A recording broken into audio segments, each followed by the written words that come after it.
السلام عليكم ورحمة الله وبركاته. ازيكم حبايبي؟ عاملين ايه؟ يا رب تكونوا بخير. النهارده بقى جايين نعمل اكله جميله جدا، تنفع غدا تنفع عشاء. هنعملها بالبتنجان، طريقه جديده جميله جدا. هتعشقي البتنجان بالطريقه دي، والاولاد كمان هيحبوه وهيطلبوه مننا كل شويه. بالنسبه للاولاد اللي مش بيحبوا البتنجان خالص، وطبعا احنا عارفين البتنجان اهميته مفيد جدا للانيميا، يعني الأطفال المفروض ياكلوا بتنجان على طول. بالنسبة للأولاد اللي مش بتحب البتنجان هتعشق الطريقة دي وهتحبه بطريقة بجد خطيرة جدا، طعمه خرافة. دلوقتي معايا بتنجان، لازم يكون كبير كده رومي، ما ينفعش اللي هو البتنجان الرفيع علشان هنقطعه حلقات. معايا خضرة 3 معالق دقيق، طماطم مقطعاها شايلة المية منها خالص، عايزة الجلدية اللي من بره بس، يعني اهم حاجة نبقى شايلين المية منها خالص، متبقاش طرية خلاص. بالطريقة دي تكون الطماطم ناشفة. ومعايا 3 بيضات. هي دي المكونات اللي هنحتاجها في الوصفة بتاعتنا. اول حاجة هجيب البتنجان زي ما قلت لكم يكون رومي، ما يكونش من اللي هو الرفيع، مش هتنفع في الوصفة دي خالص. هنبدأ نقطع البتنجان حلقات كده كبيرة بالطريقة دي، حلقات دواير بالطريقة دي، تكون تخينة شوية، ما نرفعهاش. بجد الوصفة دي هتبقى حلوة خالص خالص خالص، والأولاد هيطلبوها مننا وهيحبوا البتنجان. خلاص اهو، شايفين سمكه؟ متبقاش رفيعة خالص.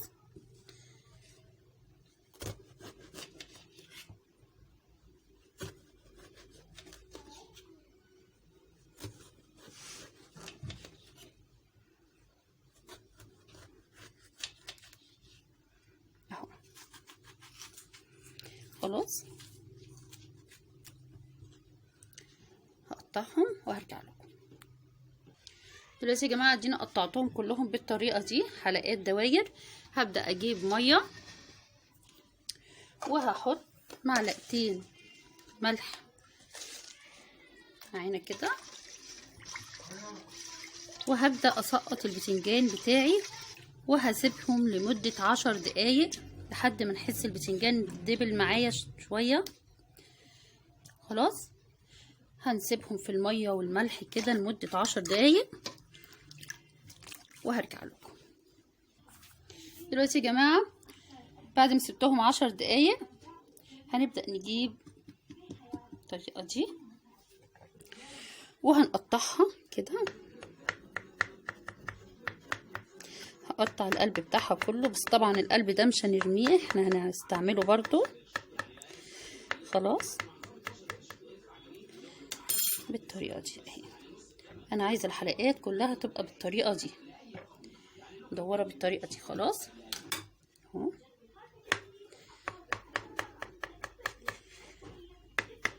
نحوش كل القلب اللي فيه.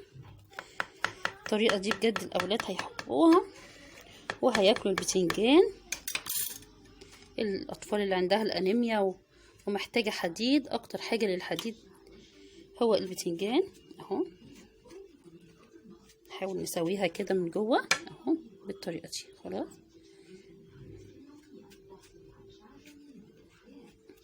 اهو. خلاص هنعمل البتنجان كله بالطريقه دي.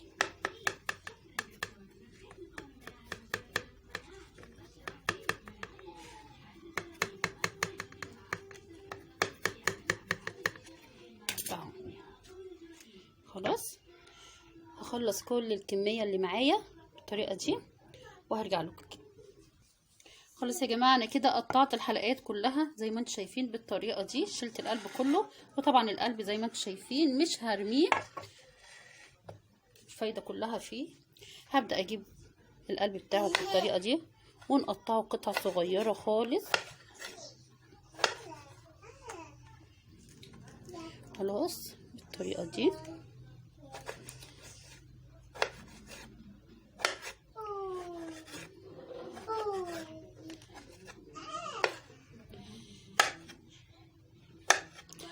هقطعه حتت صغيره خالص قوي كده.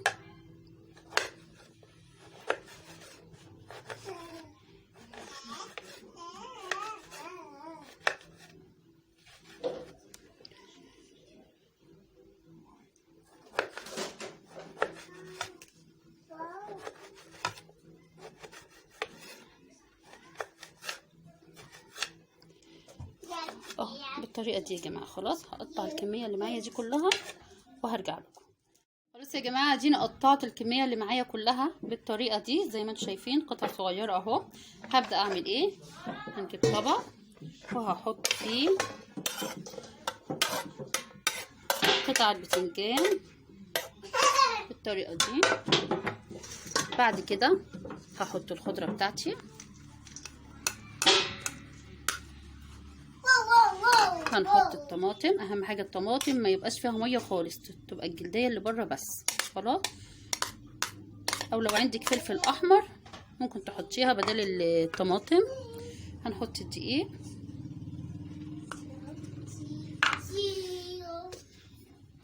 هحط التوابل بتاعتي عباره عن ملح، فلفل اسود، خلاص، بابريكا كده كده، كزبره ناشفه، وبهارات فراخ لحمه الموجوده عندك هنحطها كلها كده.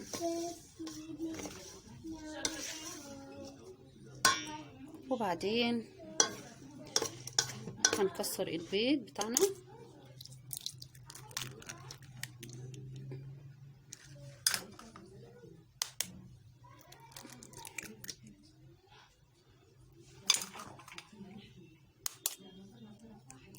وهنقلب كل الخليط ده مع بعضيه بالطريقه دي.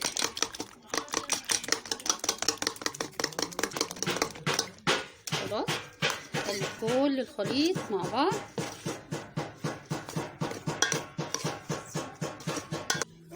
اهو يا جماعه قلبت الخليط بتاعي كله اهو. يلا بينا على النار نشوف هنعمل ايه. اهو يا جماعه هجيب طاسه احطها على النار، نحط فيها شويه زيت ونسيبها لحد ما تغلي شويه. نبدا نحط الحلقات بتاعتنا.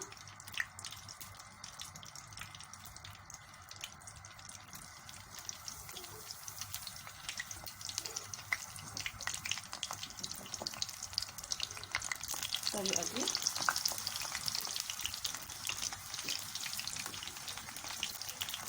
خلاص. وهجيب الخليط بتاعي وهبدأ احط كمية كده عشان خاطر خلاص.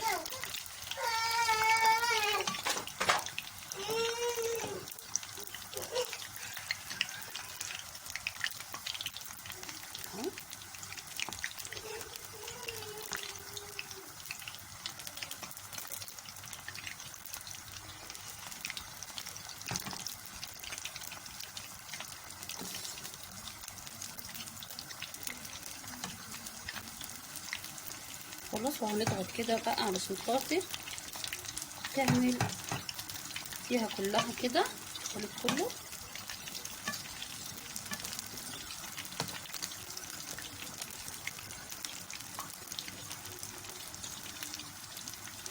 وهنستنى بقى لحد ما يحمر، مش هنقلبه خالص لحد ما نتأكد ان هي احمرت من تحت عشان نبدأ نقلبه. خلاص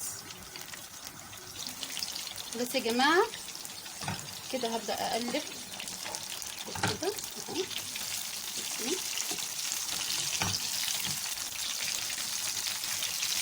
بالطريقة دي.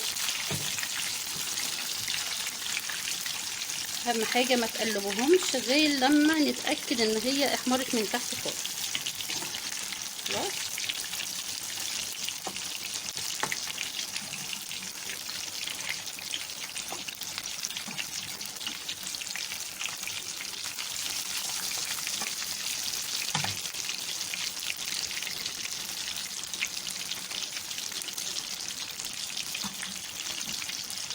هنستنى كمان لما يحمر من تحت هنبدأ نطلع البتنجان بتاعنا.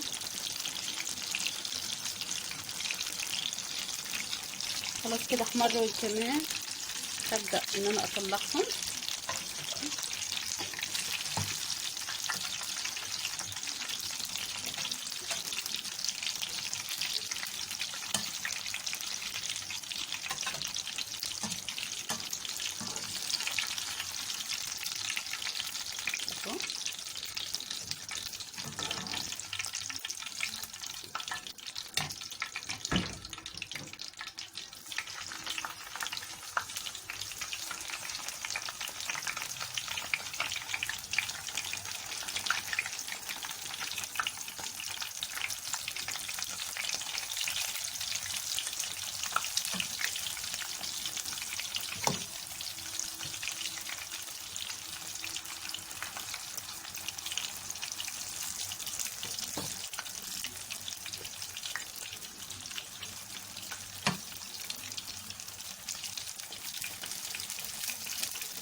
خلاص مش هنقلبهم لحد ما نتأكد انه احمر من تحت. كمان لو عندك جبنه موتزاريلا يا جماعه حطي في الخلطه جبنه موتزاريلا، هتبقى جميله جدا. خلاص هستنى بقى لحد ما يحمر وبعد كده هقلبهم وهطلع. اهو يا جماعه بعد البتنجان بتاعي ما قليته، ده منظره النهائي بجد تحفه، جربوه. هقطع لكم واحده كده شوفوها من جوه.